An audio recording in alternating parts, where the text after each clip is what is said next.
ॐ सहना भवतु सहनौ भुनक्तु सह वीर्यङ्करवावहै तेजस्विनावधीतमस्तु मा विद्विषावहै। ॐ शान्ति शान्ति शान्तिः। शङ्करं शङ्कराचार्यं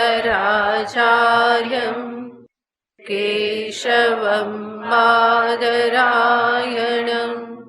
सूत्रभाष्यकृतौ वन्दे भगवन्तौ पुनः पुनः। ईश्वरो गुरुरात्मेति मूर्तिभेदविभागिने व्योमवद्व्याप्तदेहाय दक्षिणामूर्तये नमः। ॐ पार्थाय प्रतिबोधितां भगवता नारायणेन स्वयं व्यासेन ग्रथितां पुराणमुनिना मध्ये महाभारतम्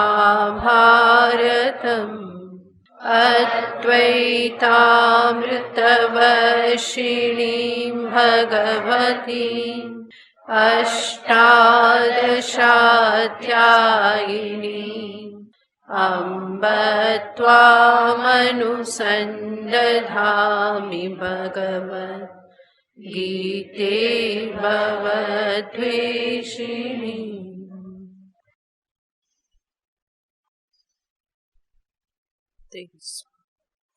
श्रीभगवानुवाच तं विद्या दुःखसंयोगवियोगं योगसंज्ञितं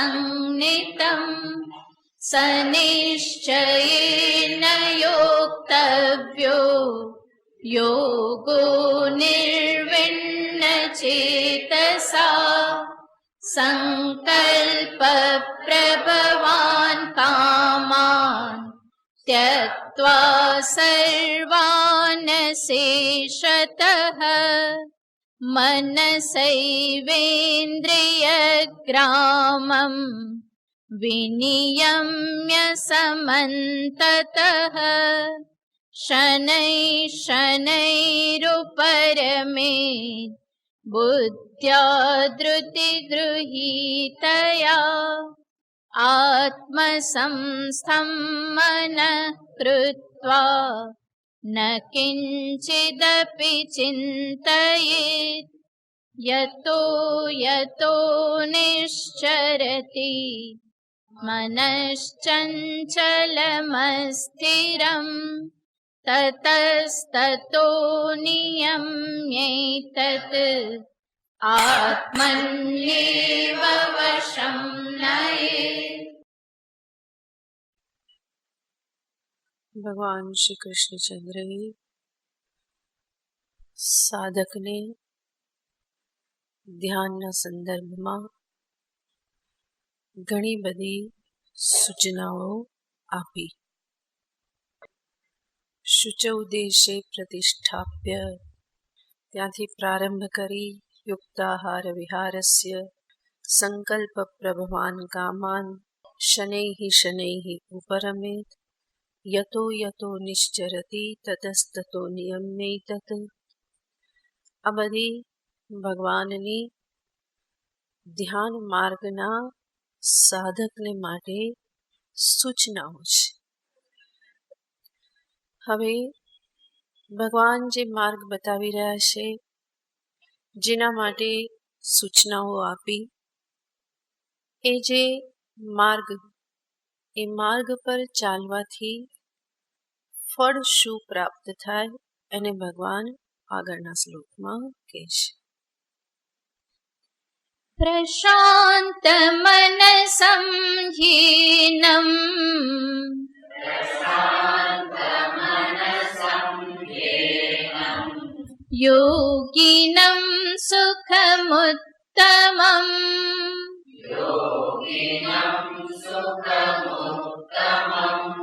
उपैति शान्तरजसम्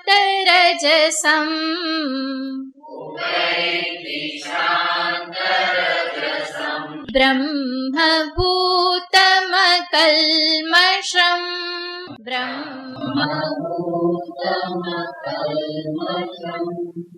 प्रशान्तमनसं ह्येनं योगिनं सुखमुत्तमम् उपैति शान्तरजसम् ब्रह्मभूतमकल्मषम्। ભગવાને યોગને દર્શાવતા કહેલું હતું, દુઃખ સંયોગ વિયોગમ યોગ. અને યોગનું આ ફળ પણ કહી શકાય કે આ યોગ સિદ્ધ થવાથી, જ્ઞાન યોગ, ધ્યાન યોગ સિદ્ધ થવાથી ફળ શું મળે છે? સર્વ દુઃખ સંયોગનો વિયોગ થઈ જાય છે. તો દુઃખ સંયોગ વિયોગ થવો એને જ બીજા શબ્દમાં કહેવામાં આવે પરમ સુખની પ્રાપ્તિ થવી. તો એ સુખને ભગવાન અહીંયા દર્શાવે છે કે આ યોગી એ સુખને પ્રાપ્ત કરે છે. પ્રશાંત મનસમ એનમ યોગિનમ ઉત્તમમ શાંત રજસમ બ્રહ્મભૂતમ કલ્મષમ યોગિનમ ઉત્તમમ સુખમ ઉપૈતિ. ભગવાન યોગીના વિશેષણ આપે છે અને સાથે સાથે સુખ પ્રાપ્તિને પણ દર્શાવે છે. કોને આ સુખ પ્રાપ્ત થાય છે? ભગવાને કહ્યું યોગિનમ, યોગીને પ્રાપ્ત થાય છે. આપણે યાદ રાખવું જોઈએ, યોગી યાને શ્રવણ મનન કર્યા પછી જે ધ્યાન યોગમાં પ્રવૃત્ત થયેલો છે, એ ધ્યાન યોગ કો, જ્ઞાન યોગ કો, એ સાધકને ભગવાન અહીંયા યોગી શબ્દથી કહે છે. યોગિનમ સુખમ ઉપૈતિ, આવા યોગીને સુખ પ્રાપ્ત થાય છે. તો સર્વપ્રથમ કહ્યું યોગિનમ. શાસ્ત્રોક્ત વિધિથી ભગવાને આગળ જે કંઈ પણ વિધિઓ દર્શાવેલી છે એ સર્વ બાબતોને ધ્યાનમાં રાખી અને જે આ યોગ માર્ગે આગળ વધી રહ્યો છે. તો યોગી શબ્દનો અર્થ થાય છે જેણે શાસ્ત્રનું અધ્યયન કર્યું. અધ્યયન કરતા કરતા જે કંઈ પણ સંશયો ઉત્પન્ન થયા એ સંશયોની મનન ચિંતનથી નિવૃત્તિ કરી અને જે પણ ગુરુમુખેથી ઉપદેશનું શ્રવણ કર્યું, મનન કર્યું, એ ઉપદેશને આત્મસાત કરવાને માટે, અપરોક્ષ કરવાને માટે, એ ઉપદેશને જીવનની સાથે એક કરવાને માટે જે ધ્યાનાભ્યાસમાં પ્રવૃત્ત થયેલો છે. યોગી કે જે નિરંતર અનાત્માકાર વૃત્તિનો નિરોધ કરતા કરતા કરતા અંતે આત્મ સ્વરૂપમાં સ્થિત થાય છે, એવા સાધકને ભગવાન અહીંયા યોગી શબ્દથી કહે છે. તો યોગિનમ સાથે સાથે ભગવાન શબ્દ વાપરે છે. આ યોગી કેવો છે? બ્રહ્મભૂતમ. બ્રહ્મભૂતમનો અર્થ નહીં કે બ્રહ્મલીન થઈ ગયો. બ્રહ્મલીન થવું એ અલગ વસ્તુ છે અને ભગવાન જે અહીંયા વાત કરી રહેલા છે બ્રહ્મભૂતમ યાને જે બ્રહ્મ સ્વરૂપમાં સ્થિત થવાને માટે જે સમર્થ છે. આ ધ્યાનાભ્યાસ કરતા કરતા, ચિત્તવૃત્તિ નિરોધ કરતા કરતા, અનાત્મા ધ્યાસને છોડતા છોડતા હવે જે બ્રહ્મ સ્વરૂપમાં સ્થિત થવાને તૈયાર થઈ ગયો અને એ તૈયારી પૂર્વક જ્યારે ધ્યાન યોગમાં પ્રવૃત્ત થયો તો અંતે બ્રહ્મભૂતમ પોતાના બ્રહ્મ સ્વરૂપમાં એ સ્થિત થયો. બ્રહ્મભૂતમ યાને બ્રહ્મ સ્વરૂપમાં સ્થિત થવું. બ્રહ્મૈવ સર્વમ ઇદમ ઇતિ નિશ્ચયવંતમ અભૂત. એના અંતરમાં નિશ્ચય કયો થઈ ગયો? જે કંઈ પણ આ જગતમાં છે એ બધું જ શું છે? પરમાત્માનું સ્વરૂપ છે, બ્રહ્મ સ્વરૂપ જ છે. જગતને હવે જગત રૂપે જોતો નથી. જગત જગદીશ રૂપ છે, બ્રહ્મ રૂપ છે, પરમાત્માનું સ્વરૂપ છે. તો સર્વત્ર એવું જેને દર્શન થાય છે એવા જીવનમુક્ત મહાપુરુષને અહીંયા કહેવામાં આવેલ છે બ્રહ્મભૂતમ. જે જગત પહેલા જણાતું હતું એ સમસ્યા રૂપ હતું. હવે જે જગત જણાય છે એમાં કોઈ સમસ્યા નથી. બે પ્રકારની સૃષ્ટિ કહેવામાં આવે છે. સમસ્ત દ્વૈત સંસાર જે છે, જેને આપણે જગત કહીએ છીએ, એને બે પ્રકારે દર્શાવવામાં આવે છે. સૃષ્ટિ બે પ્રકારે. એક છે જીવ સૃષ્ટિ અને બીજી છે ઈશ્વર સૃષ્ટિ. જીવ સૃષ્ટિ જીવે પોતે ઊભી કરેલી સૃષ્ટિ, જેને આપણે સંસાર શબ્દથી કહી શકીએ. જીવનો સંસાર કહેવામાં પણ આવે છે. તો જીવે ઊભી કરેલી સૃષ્ટિ અને બીજી સૃષ્ટિ છે ઈશ્વર સૃષ્ટિ. જ્ઞાન થવાથી કહેવામાં આવે છે સંસારની નિવૃત્તિ થાય છે. તો આ સંસાર કોનો ઊભો કરેલો છે? જીવનો ઊભો કરેલો છે. તો જ્ઞાનથી જીવ સૃષ્ટિની નિવૃત્તિ થાય છે. ઈશ્વર સૃષ્ટિની નિવૃત્તિ થતી નથી અને કરવાની જરૂર પણ નથી. જેને જ્ઞાન થયું એ મહાપુરુષને પણ આ જગતનું દર્શન થાય જ છે. એનું જગત ક્યાંય જતું રહેતું નથી. જ્યાં સુધી પ્રારબ્ધ છે, આ દેહ છે, ત્યાં સુધી આ જગતનું દર્શન પણ થવાનું છે. તો હંમેશા યાદ રાખવાનું છે, જ્યારે જ્યારે સમસ્યા અનુભવાય ત્યારે હું પહેલો એ વિચાર કરું કે આ સમસ્યા મારી કોઈ ગેરસમજણના કારણે તો નથી ને.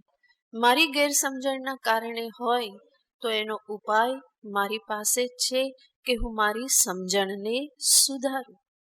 અધ્યાત્મ માર્ગ આ સમજણને સુધારવાનો જ માર્ગ છે.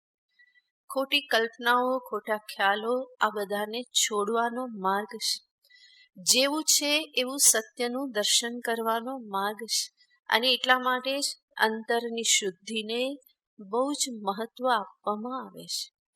અંતર નિર્મલ તો દ્રષ્ટિ નિર્મલ, દ્રષ્ટિ નિર્મલ તો સૃષ્ટિ પણ નિર્મલ જ જણાશે.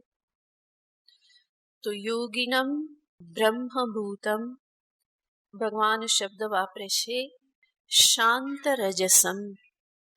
શાંત રજસમ યાને ભગવાન શંકરાચાર્યજી મહારાજ કહે છે પ્રક્ષીણ મોહાદિ ક્લેશ રજસમ. જેના મોહ આદિ ક્લેશ ક્ષીણ થઈ ચૂકેલા છે. પંચ ક્લેશ કહેવામાં આવે છે અવિદ્યા, રાગ, દ્વેષ, અભિનિવેશ. આ બધા ક્લેશ છે. અવિદ્યા, અસ્મિતા, રાગ, દ્વેષ, અભિનિવેશ, જેને યોગ દર્શનમાં દર્શાવવામાં આવેલા છે. અવિદ્યા જેની નષ્ટ થયેલી છે. અસ્મિતા એ પણ એક પ્રકારનો અહંકાર છે. રાગ, દ્વેષ અને અભિનિવેશ. અભિનિવેશ યાને દુરાગ્રહ. દેહમાં આત્મબુદ્ધિ, મનબુદ્ધિમાં આત્મબુદ્ધિ અને એમાં દ્રઢતા રાખવી એ છે અભિનિવેશ. આવા ક્લેશ જેના ક્ષીણ થયેલા છે એ છે શાંત રજસમ. રજસ એ ચંચળતાની નિશાની છે. જેને સત્યની ઉપલબ્ધિ થઈ, જેણે પરમાત્મા તત્વને જાણ્યું, એવી વ્યક્તિના અંતરમાં ચંચલતા રહેતી નથી. એ સ્થિર, શાંત, ગંભીર થઈ જાય છે.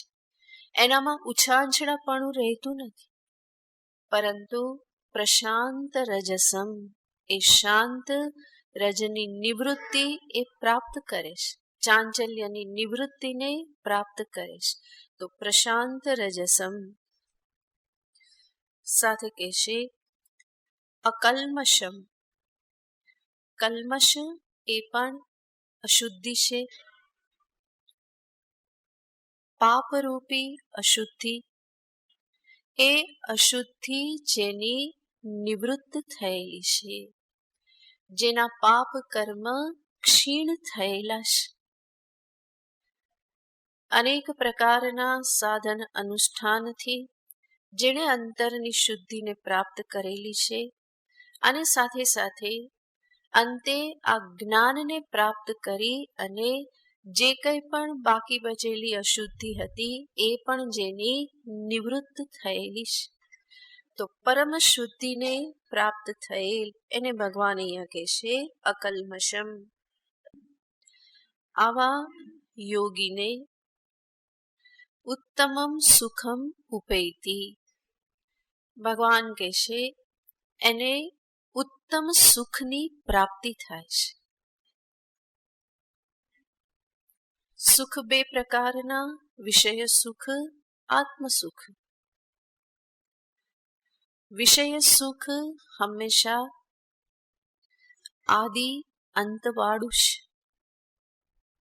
આદ્યંતવંત કૌંતેય નતેષુ રમતે બુધ. ભગવાને કહ્યું કે એવા વિષય સુખમાં બુધ, વિવેકી મનુષ્ય જે છે એ વિષય સુખમાં રમણ કરતો નથી.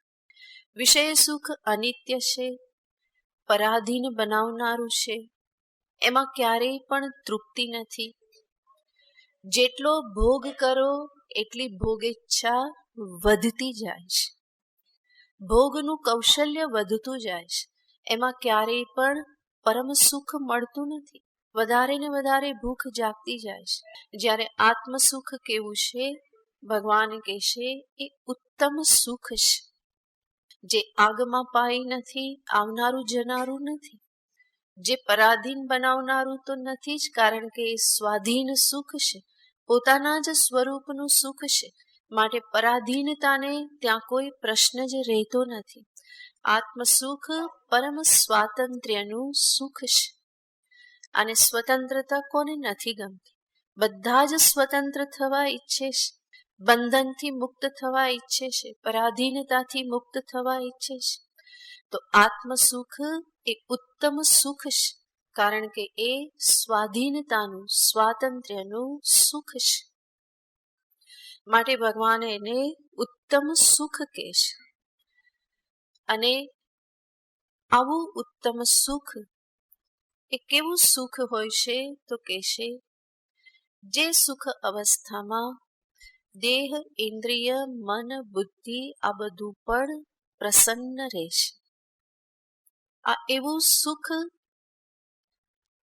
કે જે સુખની પાછળ દુઃખ આવતું નથી, જે સુખની સાથે દુઃખ ભળેલું નથી. સાંસારિક સુખ હંમેશા પોતાની પાછળ દુઃખની છાયા રાખતું હોય છે.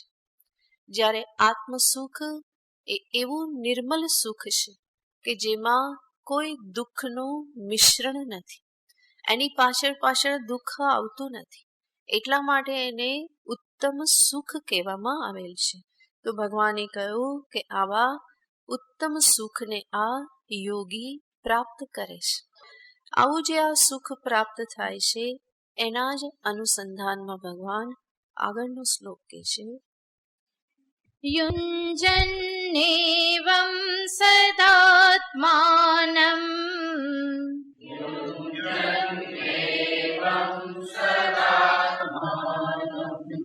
યોગી વિગત કલ્મષઃ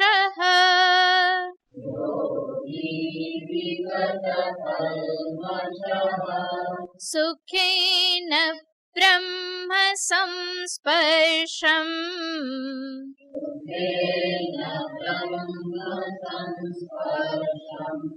अत्यन्तं सुखमश्नुते।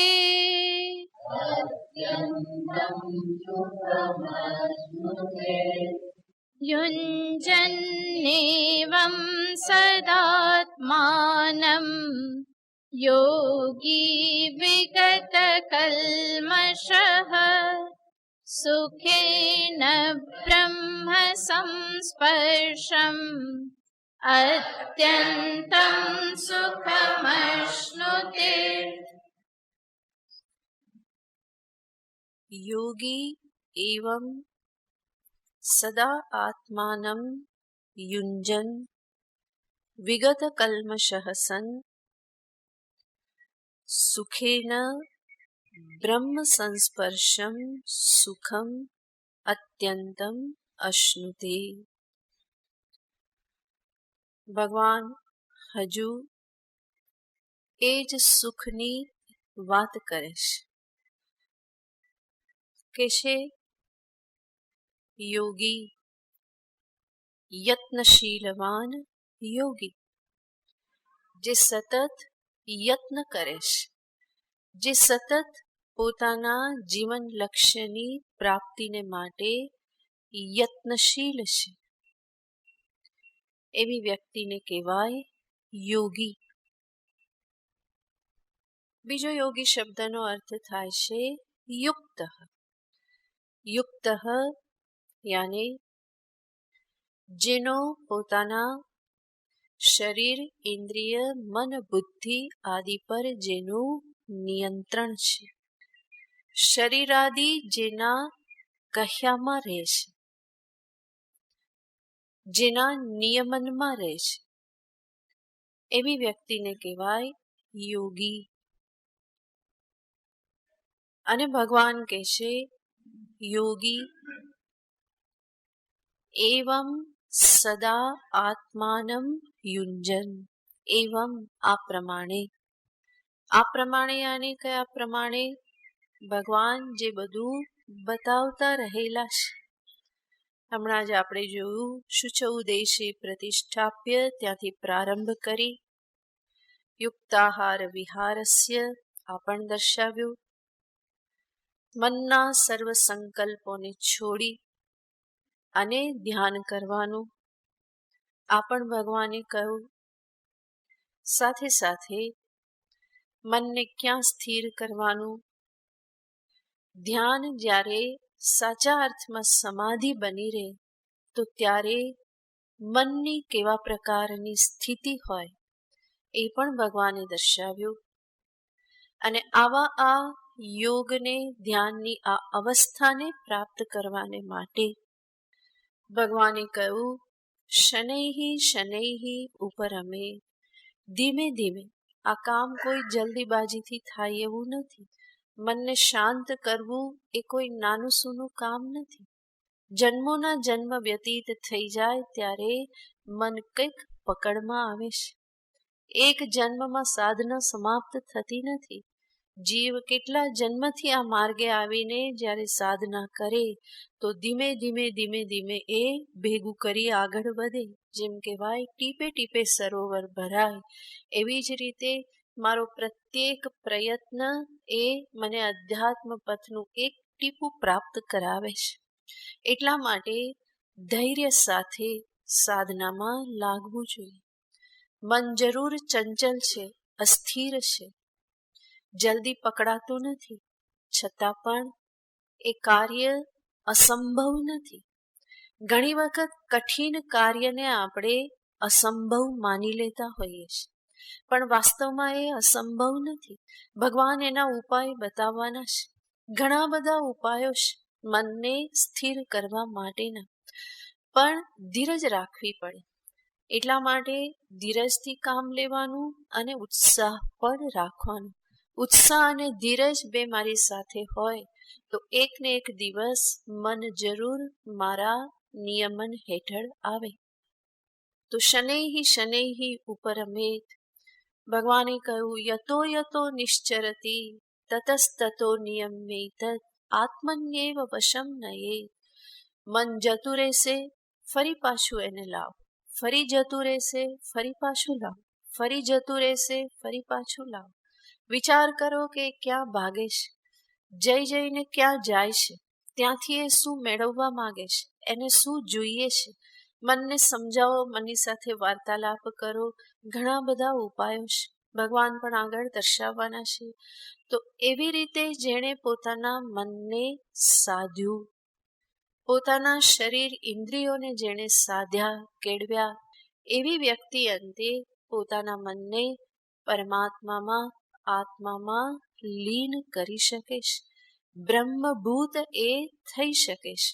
તો ભગવાન જે કહેશે કે એવમ યુંજન, એ એવમ શબ્દમાં આ બધું જ આવી જાય. ભગવાને જેટલી પણ સૂચનાઓ આપી ધ્યાનના માટે, એ બધું જ ગ્રહણ થઈ જાય.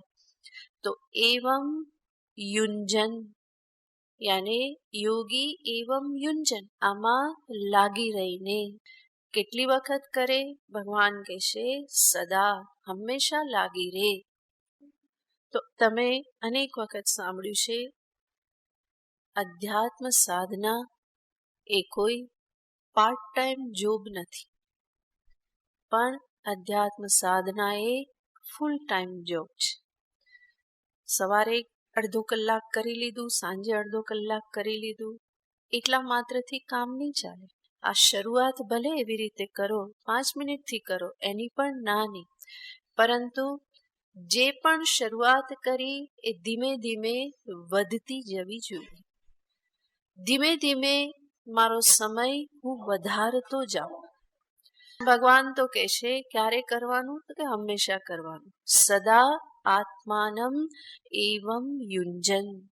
જેવી રીતે ધનનો લોભી નિરંતર વિચાર કરે કે હું ધન કેવી રીતે પ્રાપ્ત કરું, એવી રીતે આત્મતત્વને પ્રાપ્ત કરવાની ઈચ્છા રાખનાર સાધક પણ નિરંતર કોને મનમાં રાખે?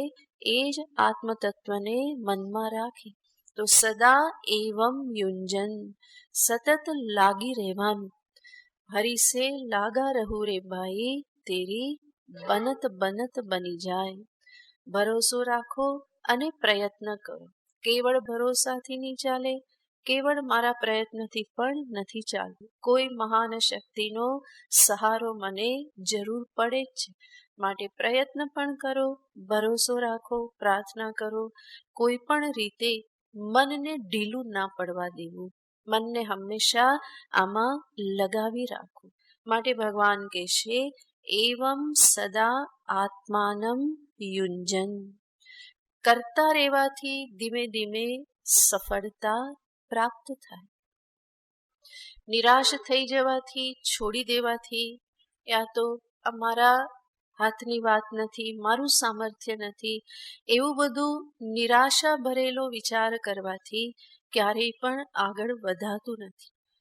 એટલો ભરોસો હંમેશા રાખો, ભગવાને મને જે શરીર આપ્યું, જે ઇન્દ્રિયો આપી, જે મન આપ્યું, જે બુદ્ધિ આપી, એના થકી હું જરૂર જીવનના પરમ લક્ષ્યને પ્રાપ્ત કરી જ શકું છું. કારણ કે માનવ જીવનનું પ્રયોજન જ છે મોક્ષ પ્રાપ્તિ. બીજું કોઈ એના જીવનનું લક્ષ્ય નથી. આ જ માત્ર એક લક્ષ્ય પ્રયોજન છે. એના માટે જ માનવ શરીર મળે છે. તો માનવ શરીર એના માટે સમર્થ છે.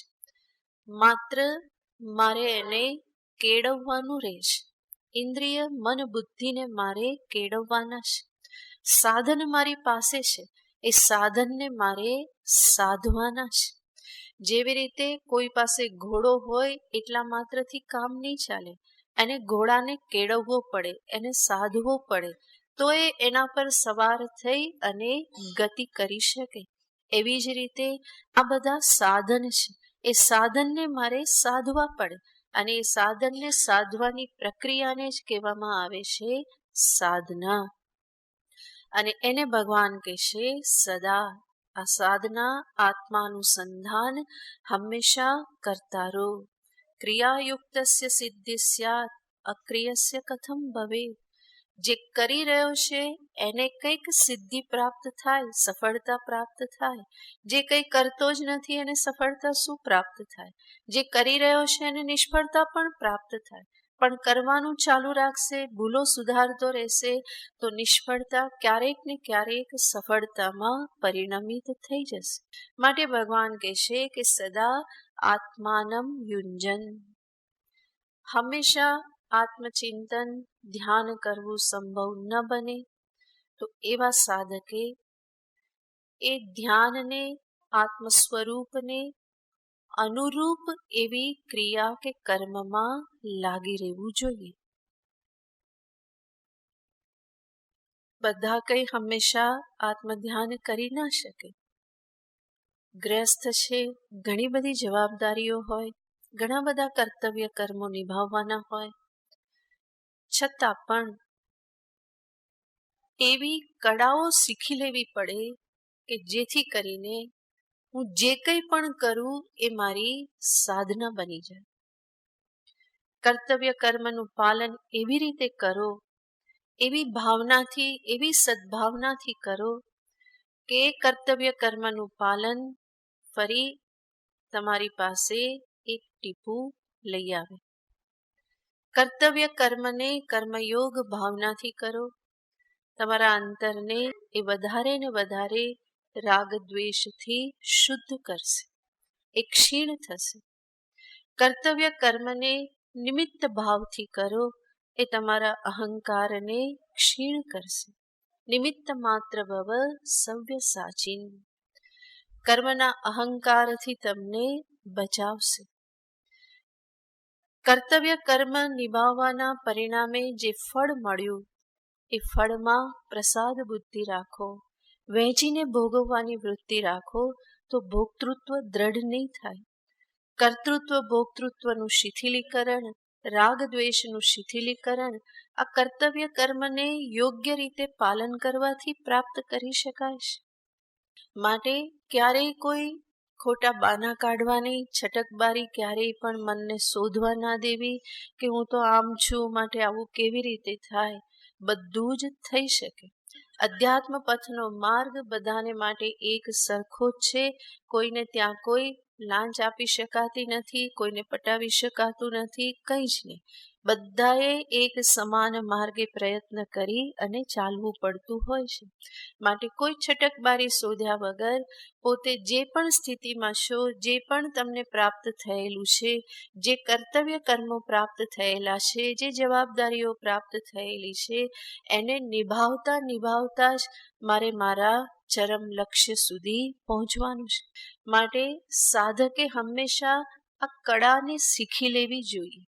કર્મ કરવાની કળા, વ્યવહાર કરવાની કળા, પરિસ્થિતિઓ પ્રાપ્ત થઈ તો એમાંથી કેવી રીતે પસાર થઈ જવું એ કળા, બીજી વ્યક્તિની સાથે વ્યવહાર કરવાની કળા કે જેથી કરીને એ વ્યવહાર ફરી મારા માટે વિક્ષેપ રૂપ ન બને.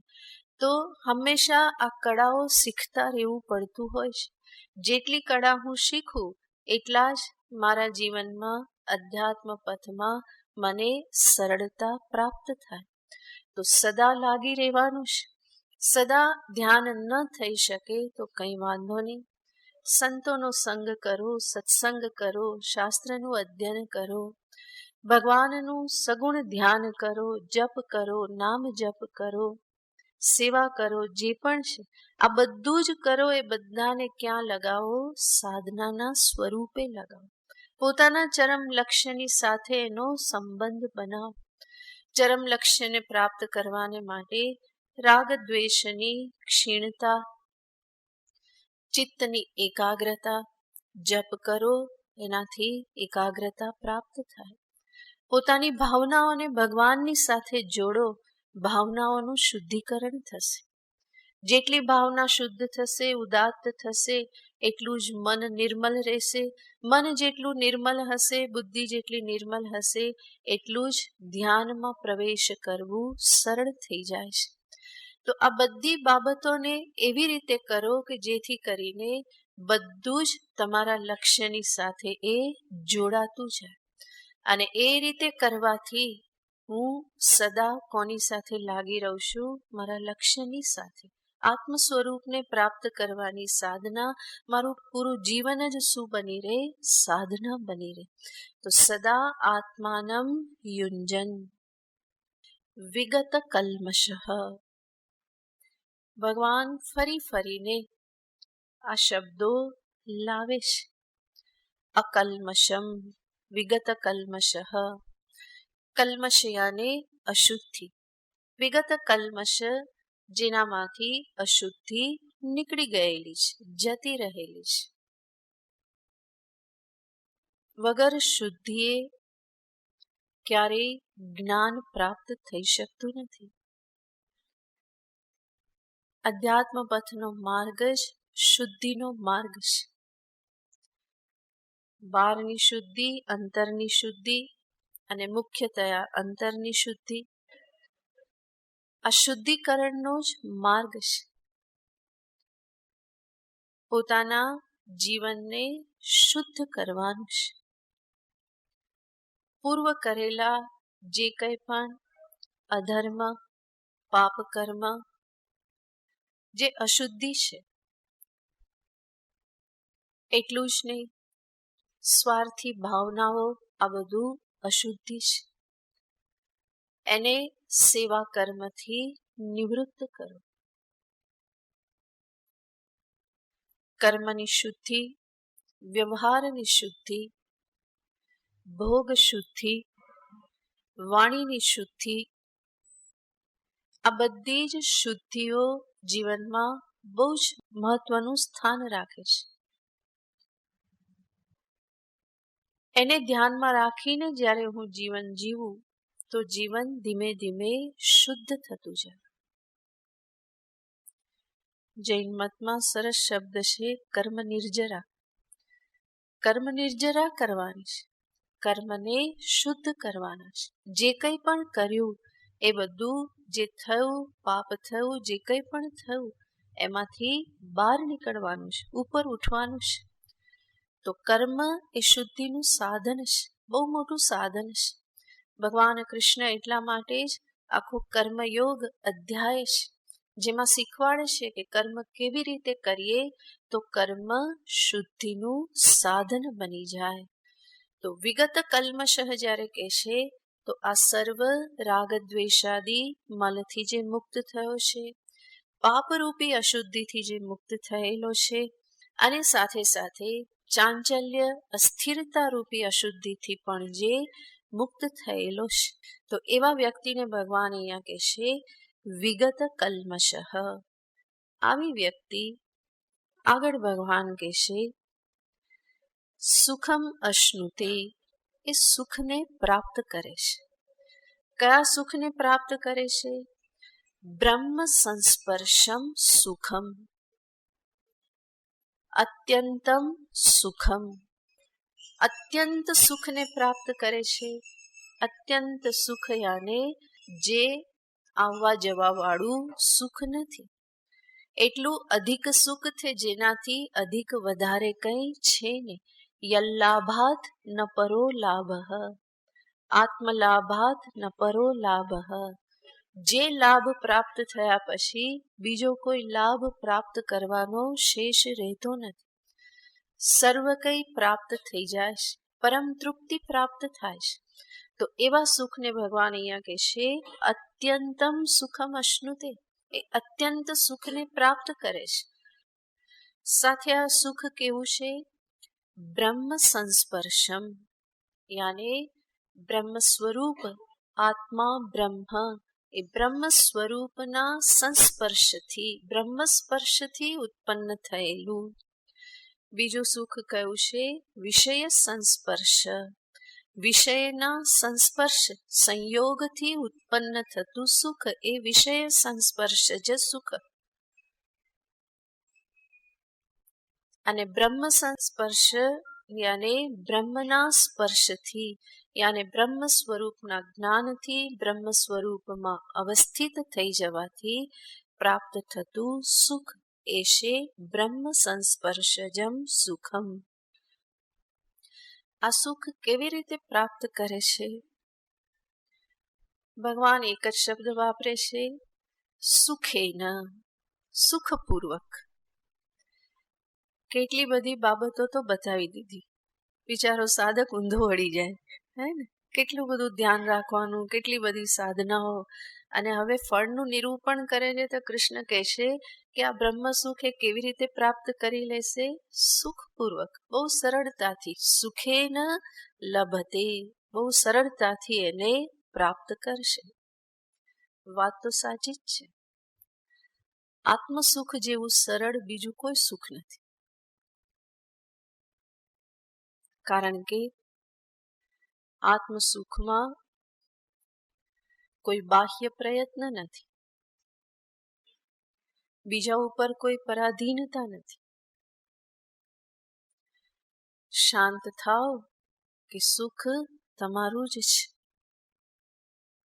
મારા જ મનની અશાંતિ મને મારા સ્વરૂપભૂત સુખથી દૂર રાખે છે. મારું મન શાંત તો એ શાંત મનમાં આનંદની અભિવ્યક્તિ થાય જ છે. ભગવાન અહીંયા કહેશે સુખેન, સુખપૂર્વક પ્રાપ્ત કરે છે. મોટે ભાગે અધ્યાત્મ સાધનાને બહુ કઠિન સમજવામાં આવે છે, અને છે પણ કઠિન. એમાં કંઈ કહેવાપણું જ નથી. એટલા માટે તો સાધુ સંતો જીવન લગાવે છે એ સાધના કરવાને અર્થે, એ આત્મસુખ પ્રાપ્ત કરવાને અર્થે. ભગવાન જ્યારે અહીંયા કહેશે સુખેન અશ્નુતે, એનો અર્થ છે એક સાધકને માટે હોવા જોઈએ એવા ગુણો જો મારામાં હોય, એ અધિકારીત્વ જો મારામાં હોય, તો એના માટે આત્મસુખ એક એવું છે બહુ સરળતાથી સુખથી પ્રાપ્ત કરી શકાય એવું છે. પણ મારામાં યોગ્યતા ન હોય, મારામાં અધિકારીપણું ન હોય, તો એ સુખને પ્રાપ્ત કરવું મારા માટે બહુ જ કઠિન થઈ જાય છે. અને એટલા માટે જ્યારે પણ આધ્યાત્મિક પ્રગતિ અટકતી હોય એવું લાગે, બહુ તકલીફ થતી હોય એવું લાગે, તો મારી જ સામે ઝાંખવું રહ્યું.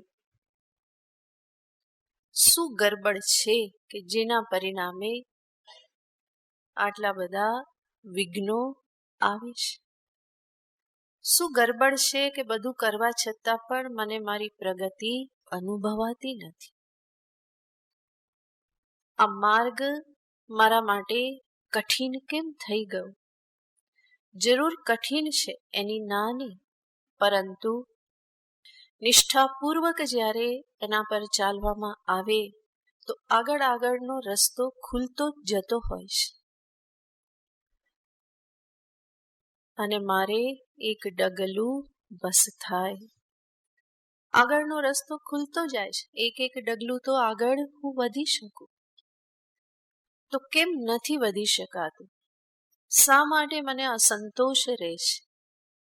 શું કારણ છે? આ અધ્યાત્મ પથ પોતાની સાથે જ સંવાદ સાધતા શીખવાડે છે. હંમેશા હું બીજાની જોડે વાત કરું છું, બીજાની જોડે વ્યવહાર કરું છું. હંમેશા હું કંઈક બીજું જે છે એને જ જીવનમાં જોતો રહું છું.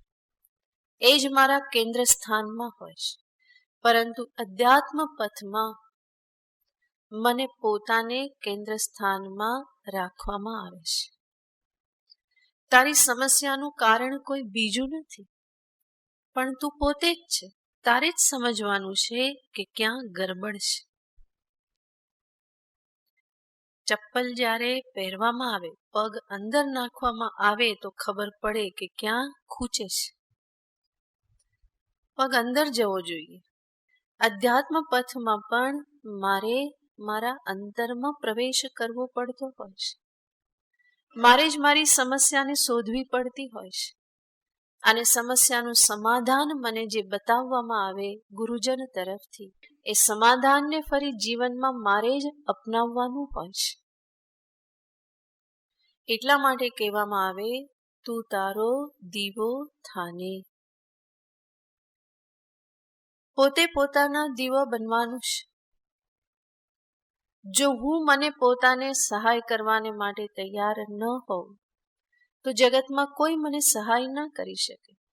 એવો આ અધ્યાત્મ પથ છે. અને હું તૈયાર ન હોઉં તો એ પથ કેવો બની રહેશે? દુર્ગમ બની રહેશે, અતિ કઠિન બની રહેશે.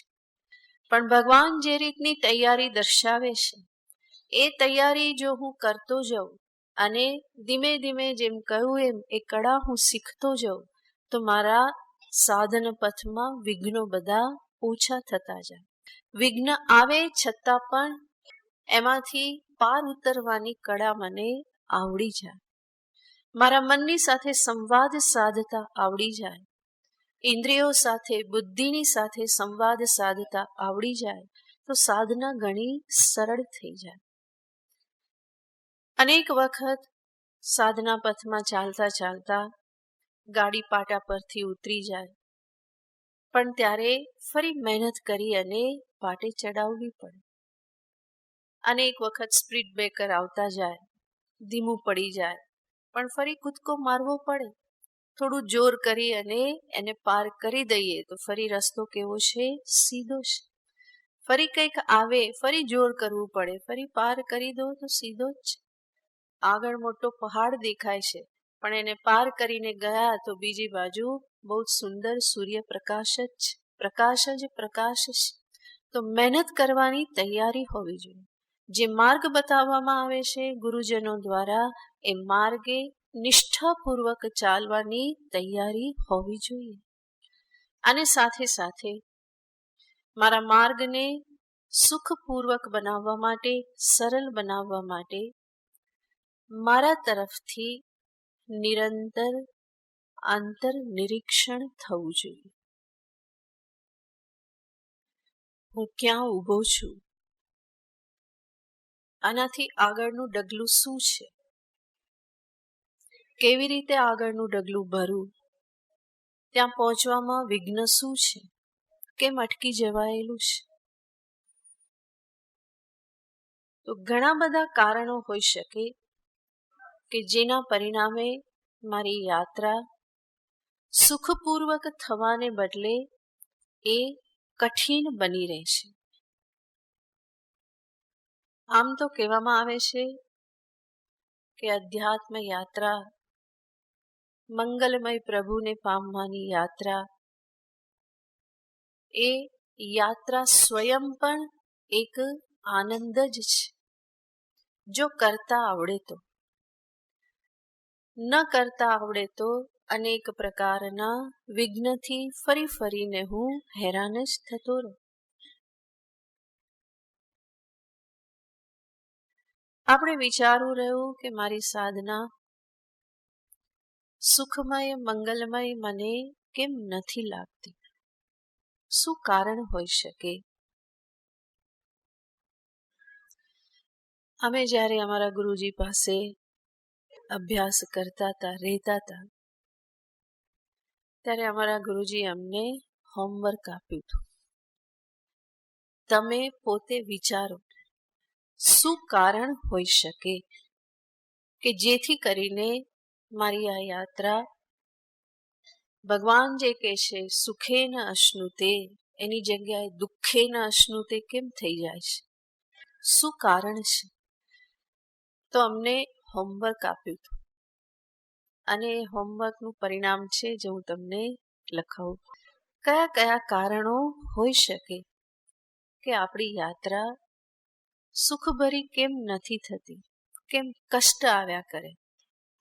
શા માટે કઠિન લાગ્યા કરે? શા માટે મન નિરાશ થઈ જાય? શા માટે વારંવાર એવું લાગે કે ગાડી પાટા પરથી ઉતરી જાય છે, ઉતરી જાય તો પાછી કેમ ચડતી નથી? ચડી ગઈ તો ફરી ચાલતી કેમ નથી? ધક્કા કેમ મારવા પડે છે? આ બધું વિચાર કરવો પડે.